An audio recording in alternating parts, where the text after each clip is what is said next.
Assalamualaikum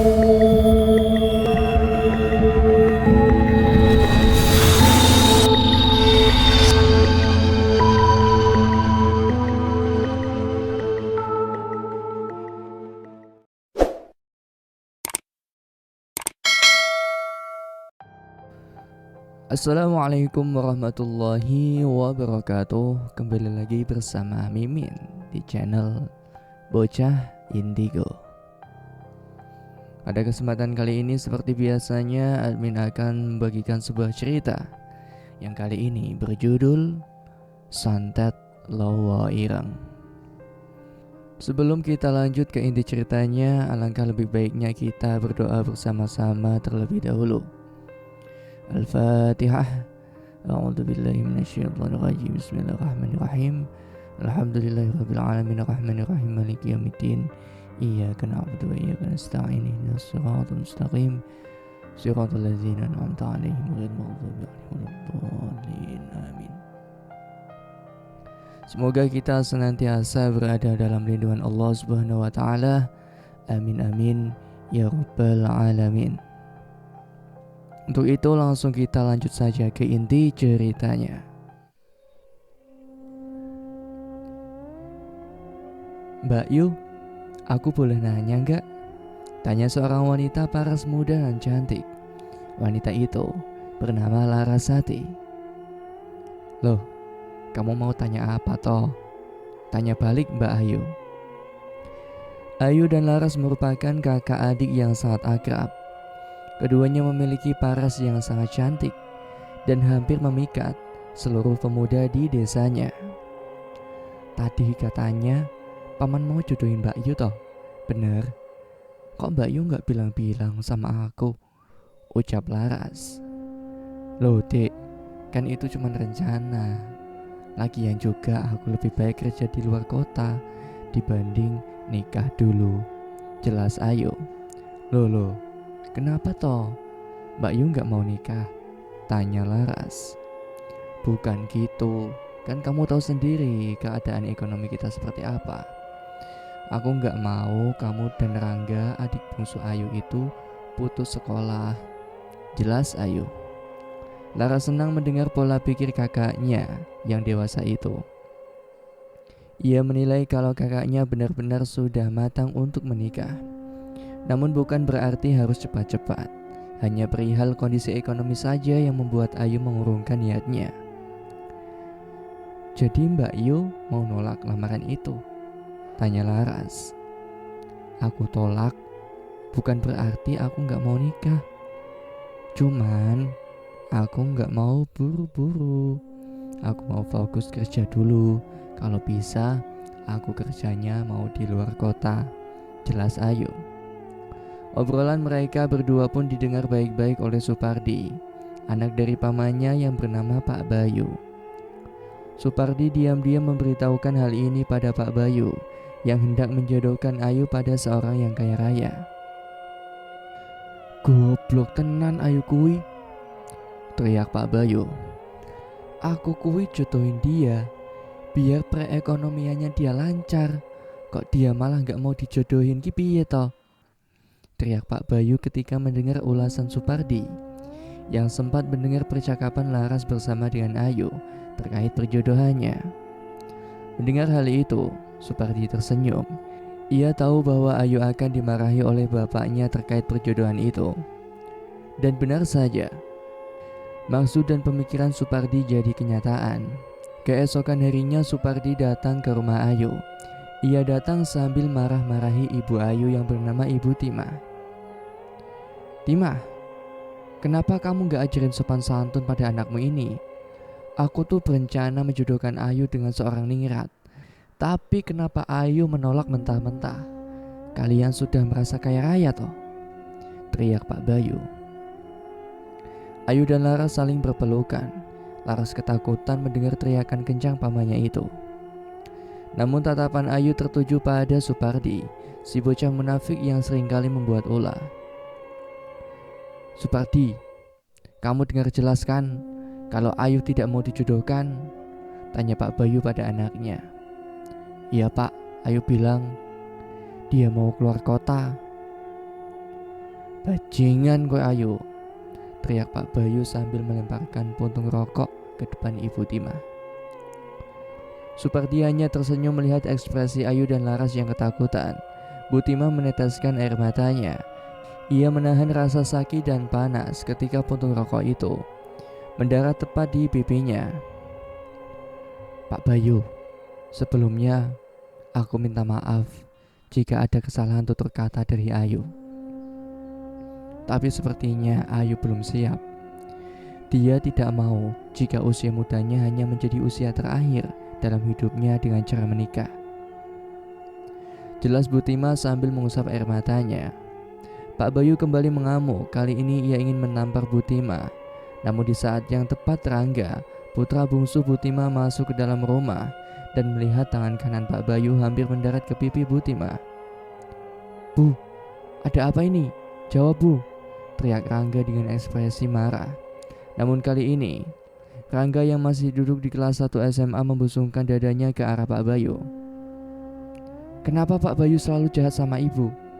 Bapak mau anak bapak aku habisin?"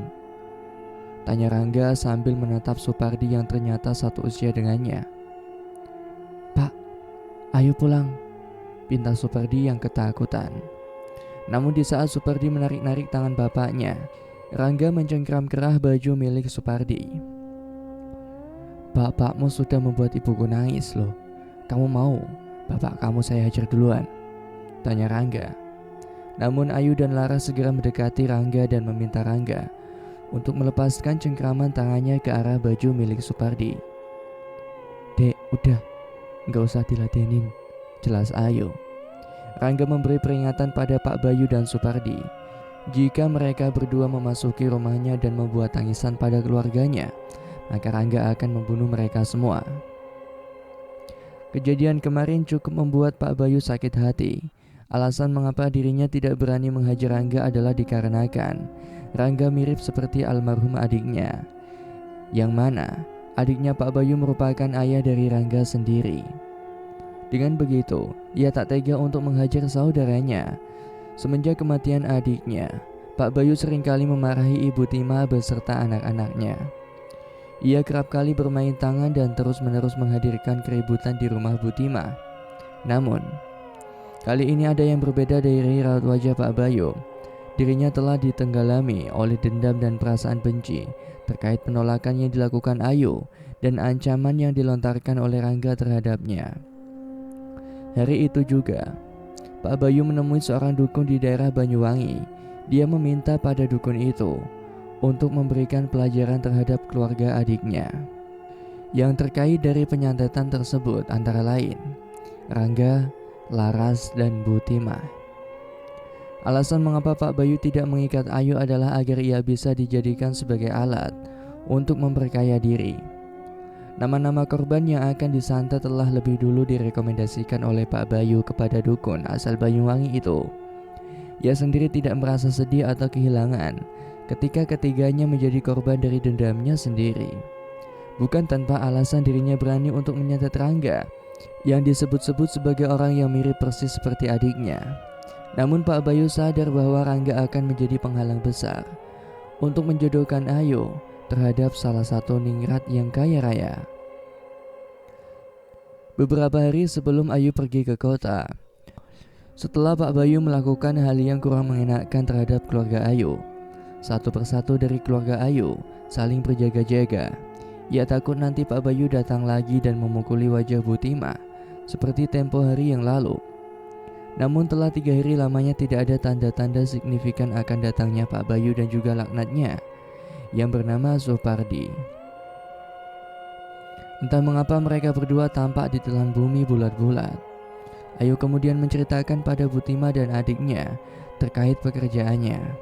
Ayu menjelaskan bahwa dirinya akan pergi keluar kota dengan tujuan untuk menghidupi perekonomian keluarganya.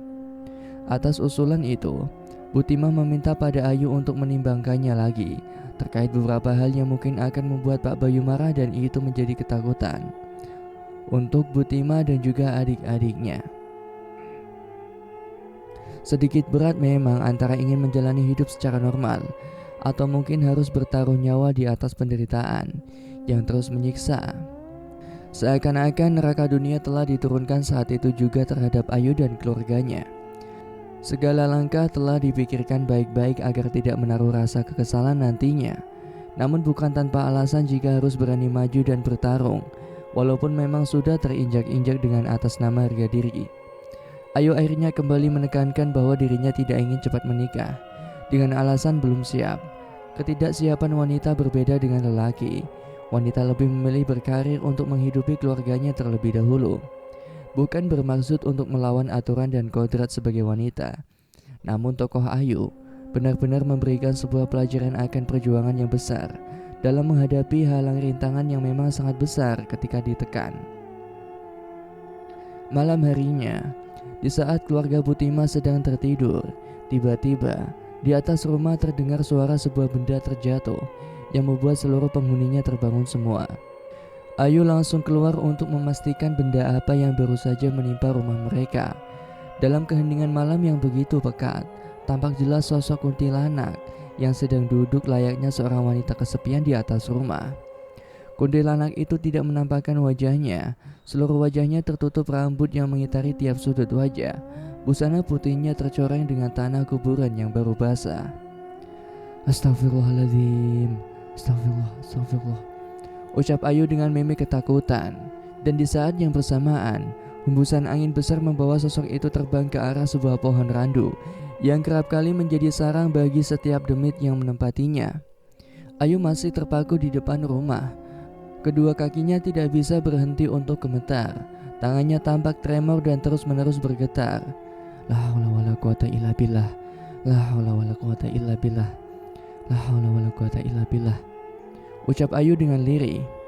Ia pun kemudian mendapati adik-adiknya yang keluar secara bersama-sama sambil menanyakan apa yang baru saja terjadi. Mbak Yu, tanya Laras. Mbak, kok diam aja? Tanya juga Rangga. Ayu langsung memeluk kedua adiknya dan menangis terseduh-seduh, seperti ada beban yang tak bisa diceritakan kepada adik-adiknya itu. Mbak, kenapa? Tanya Laras. Pak Bayu nyerang Mbak, tanya Rangga. Ayu menggeleng-gelengkan kepalanya. Terus apa Mbak? Mbak barusan lihat kuntilanak di atas rumah kita. Kuntilanak? Malam itu menjadi malam menakutkan bagi Ayu dan juga keluarganya. Bagaimana bisa dirinya melihat dengan jelas sosok kuntilanak yang sedang terduduk anggun dengan aura yang mengerikan. Bu, aku besok mau berangkat ke Jakarta. Sepertinya saatnya sudah tiba untuk merantau, ucap Ayu sambil merapikan rambut panjangnya. Butima yang sedang beberes rumah langsung terkejut mendengar ucapan Ayu. Loh, kamu serius mau berangkat? Tanya Butima. Ayu berpindah posisi duduknya untuk menghadap ke arah ibunya. Tampak dengan jelas urat-urat tangan ibunya yang bekerja keras itu untuk menghidupi ketiga anaknya seorang diri. Bu, aku udah gede, masa iya aku gak boleh merantau? Lagian juga kan ini buat kemajuan ekonomi kita, ucap Ayu sambil meyakinkan ibunya. Butima tampak tak percaya dengan keputusan yang telah diputuskan oleh Ayu. Sebagai anak pertama, Ayu memang menimbang segala keputusannya dengan tepat dan cermat.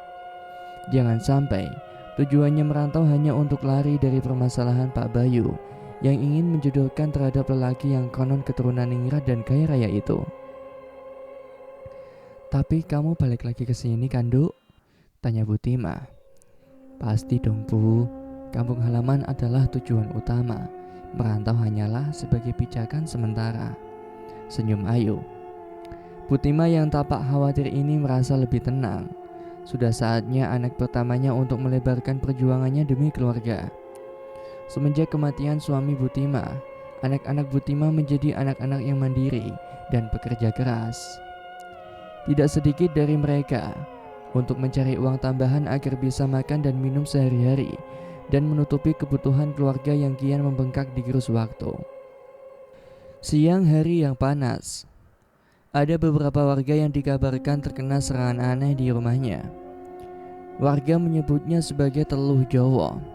Teluh ini merupakan teluh tingkat tinggi yang mampu membunuh satu orang dalam hitungan hari atau bahkan dalam hitungan jam. Yang menjadi titik parahnya adalah teluh ini menyerang organ dalam, bahkan tidak sedikit mengendalikan tubuhnya untuk melakukan hal-hal yang membahayakan. Satu orang bayi juga dikabarkan meninggal setelah tersiram air panas ketika ibunya menumpahkan air panas itu tepat di atas kepala bayi itu. Para warga menyebut ibunya sebagai dalang dari kematian. Namun ibu dari bayi tersebut tidak sadar jika dirinya sedang menyirami tubuh anaknya yang masih bayi itu. Teror demi teror tiap warga dirasakan satu persatu. Sepertinya ada satu permasalahan yang mengaitkan banyak orang hingga terjatuhnya banyak korban. Hal ini disampaikan langsung oleh seorang kuncen terhadap beberapa warga. Di saat teror demi teror menghantui seluruh warga, Ayu memilih untuk segera pergi merantau. Itu bukan karena kepentingan pribadi yang diinginkan oleh Ayu sendiri, melainkan karena sesuatu hal yang harus dicegah. Ayu sudah merasakan kejanggalan yang terjadi di desanya. Tiap bayi banyak yang mati, banyak orang yang meninggal karena kecelakaan. Teriakan dan tangisan menjadi sebuah santapan pendengarannya setiap hari. Ayu tahu jika hal ini ada kaitannya dengan Pak Bayu dan juga Supardi. Pasalnya, tidak ada tanda-tanda keberadaan mereka. Seluruh barang-barang sudah Ayu bereskan. Kini saatnya dia bersiap-siap untuk pergi meninggalkan tempat kelahirannya dan berlanjut ke ibu kota. Tampak Ibu Tima sedang menyiapkan sarapan di meja makan. Rangga dan juga Laras masih berada di kamar. Ayu ingat, ini adalah hari Minggu, hari libur bagi Rangga dan Laras. Keduanya mungkin akan tahu momen perpisahan antara dirinya dan juga keluarganya. Seretan tas besar tampak membuat suara nyaring dan terdengar langsung oleh Bu Tima. "Kamu mau berangkat sekarang, Duk?" tanya Bu Tima. Ayu langsung memeluk ibunya dengan perasaan haru. Ia tahu bahwa keputusannya sangat berat. Namun jika Ayu masih di desa, bisa-bisa keluarganya akan menjadi amukan dari teror mengerikan itu. "Bu, teror yang terjadi hari-hari ini ada kaitannya dengan Ayu. Ayu takut jika ibu, Rangga, dan Laras jadi korban keganasan serangan teror itu," ucap Ayu. "Loh, kamu kata siapa, Nduk?" tanya Bu Tima. Beberapa hari yang lalu, saat Ayu melihat kuntilanak, Ayu merasakan kalau kuntilanak itu juga kiriman. Berarti rumah kita sudah ditargetkan untuk diteror selanjutnya, Bu, jelas Ayu. Bu Tima tampak tegang mendengar penjelasan Ayu. Ia tahu betul anak sulungnya ini jika menjelaskan sesuatu sangat detail dan padat.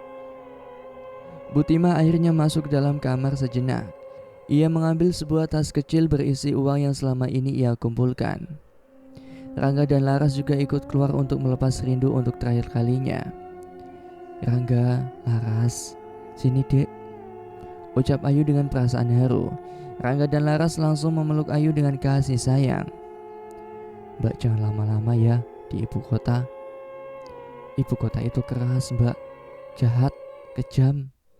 Mbak harus hati-hati," ucap Laras. Ayu tersenyum. Rangga menambahkan sedikit pesan untuk kakaknya lagi. "Mbak hati-hati ya, jangan lupa sholat. Rangga bakal jaga ibu dan Mbak Laras," senyum Rangga. "Iya, Mbak bakal hati-hati kok. Kalian berdua jaga ibu ya. Mbak Ayu sayang banget sama kalian," ucap Ayu. Tiba-tiba Ibu Tima datang sambil meneteskan air mata dan menyodorkan tas kecil. "Dok, ini uang yang ibu tabung. Jumlahnya tidak seberapa, tapi setidaknya ini bisa membuatmu hidup 2 bulan di ibu kota. Ibu pesan sama kamu, jangan pernah tinggalkan sholat. Yang penting kamu harus sehat selalu," ucap Ibu Tima. Ayu langsung memeluk ibunya dan menangis tepat di pundak Bu Tima.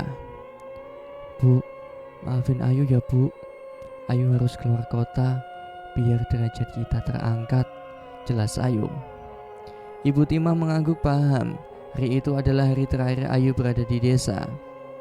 Namun, Ibu Tima sengaja menyembunyikan informasi ini. Ibu Tima secara sembunyi-sembunyi mengantarkan Ayu hingga ke pangkalan ojek depan desa.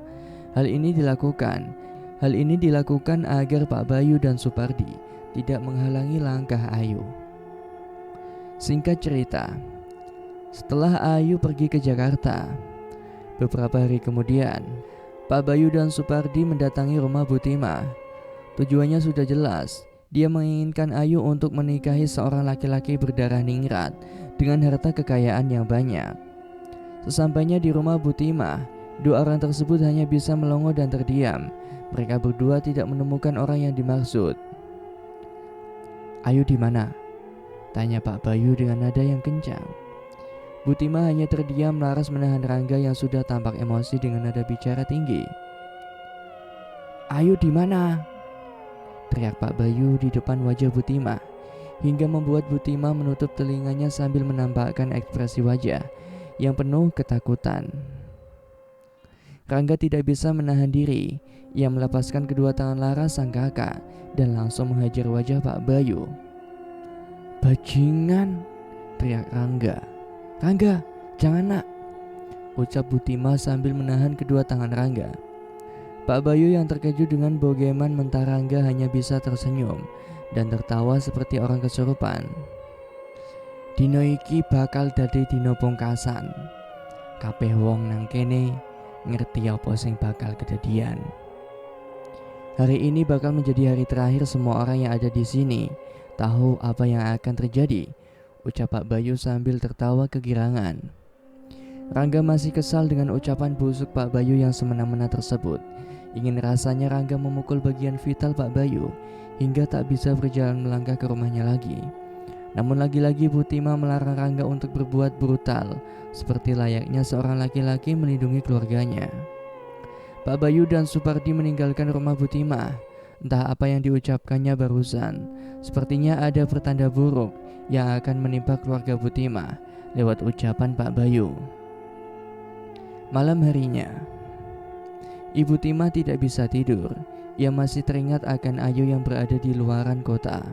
Bu Timah takut jika anaknya menjadi incaran bagi Pak Bayu. Bisa dibilang, dengan ucapan yang diucapkan Pak Bayu tadi ada kaitannya dengan kejadian beberapa hari yang lalu saat para warga mendapatkan teror mengerikan. Teror di mana wajah bayi berubah menjadi hitam, ternak mati secara bergelimpangan, banyak orang yang meninggal dunia karena kecelakaan lalu lintas. Apakah karena penolakan Ayu yang menyebabkan bencana bagi warga sekitar? Butimah masih tak percaya akan pikirannya sendiri. Untuk menenangkan pikirannya, Butimah akhirnya pergi ke kamar mandi untuk mengambil air wudhu. Namun di saat dirinya tengah masuk ke kamar mandi, tiba-tiba ada suara seram dari mulut wanita yang tidak pernah ia kenalnya. Wanita itu tidak terlihat, hanya suaranya saja yang tampak jelas di telinga Butimah. "Ojo gawe perkara, keluargamu bakal mati kabeh." Bersamaan dengan itu, atap rumah Butimah tertimpa sebuah benda. Entah yang dari mana asalnya itu.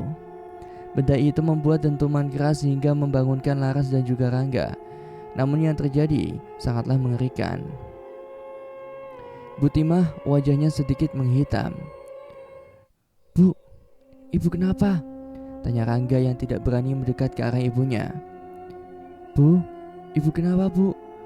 Kenapa ada bercak hitam di wajah ibu?" tanya Laras. Butimah tidak percaya. Ia pun langsung melihat wajahnya di depan cermin. Saat dirinya melihat cermin, "Astagfirullahaladzim, astagfirullah, wajahku kenapa?" Wajah yang sedikit menghitam sama halnya dengan korban sebelumnya. Para bayi, anak kecil, remaja, dewasa, bahkan orang tua yang akan mendapati santet jenis ini. Dia akan menerima sesuatu yang berbeda dari tubuhnya, yaitu wajah yang menghitam. Ayu sudah berada di Jakarta. Ia langsung menuju ke tempat di mana ia akan dipekerjakan. Suasana kota Jakarta yang begitu padat dan memiliki banyak infrastruktur yang megah membuat Ayu takjub dan keheranan. Pasalnya, ia sendiri belum menemukan gedung-gedung pencakar langit di tempatnya. Jakarta sendiri menjadi awal pijakan Ayu untuk memulai karirnya. Terlepas dari gangguan-gangguan yang ditorehkan langsung oleh Pak Bayu dan juga Supardi, mungkin Jakarta adalah tempat yang tepat untuk Ayu agar bisa memperbaiki perekonomian keluarganya yang berada di desa. Ayu menemui salah seorang penting bernama Anwar. Anwar adalah karyawan dari sebuah perusahaan yang akan dilamar oleh Ayu. Bisa dibilang, Anwar adalah orang yang telah menyelamatkan Ayu ketika dirinya berada dalam kesusahan. Kebetulan, Anwar juga berasal dari desa yang sama dengan Ayu. Ini memungkinkan bagi Ayu untuk mendapatkan orang-orang baik yang masih berada di sekitarnya. Selepas dirinya bertemu dengan Anwar, obrolan pun dimulai. "Bagaimana kabar keluargamu di desa, Yuk? Mereka semua baik-baik saja?" tanya Anwar. "Ya begitulah mas, karena keadaan yang membuatku nekat untuk pergi ke Jakarta." "Lalu apa yang terjadi dengan keluargamu, Yuk? Katanya kamu sempat diteror." "Orang yang menerorku adalah saudaraku sendiri." Anwar teringat sebuah kisah yang menjadikan sebuah keluarga mati secara bersamaan karena penolakan yang dilakukan oleh salah seorang anggota keluarganya. Hal ini memungkinkan akan terjadi pada kehidupan Ayu sendiri bila memang sudah ditakdirkan untuk terjadi kedua kalinya. "Baiklah, nanti besok kamu langsung kerja. Kamu boleh menempati tempat penginapan yang telah ditetapkan oleh perusahaan. Jika ada apa-apa, kamu bisa menghubungiku," ucap Anwar. Ayu hanya mengangguk paham. Ia tahu betapa mulianya hati Anwar untuk memperbaiki perekonomian dan segala kesulitan yang sedang terjadi pada Ayu sendiri. Belum lagi dengan tingkah saudara-saudaranya yang ingin menghancurkan kehidupan Ayu secara perlahan. Lain halnya dengan kehidupan Ayu yang sudah mulai membaik, namun tidak bagi Butima dan adik-adiknya. Mereka mengalami pukulan telak dengan teror yang mengerikan. Seluruh wajah Butima telah menghitam dan kondisinya makin memburuk tiap harinya. Laras yang kebetulan dituakan di keluarganya tersebut berusaha untuk mencari pengobatan alternatif dengan harta yang dimiliki oleh ibunya. Mula-mula, Laras menemui seorang kiai kampung yang berada di desa sebelah. Sebut saja kiai itu bernama Kiai Thohir. Seorang kiai yang mampu mengobati penyakit-penyakit aneh yang tidak bisa dinalar oleh pikiran manusia. Laras datang bersama dengan ibunya menuju ke rumah Pak Kiai Thohir.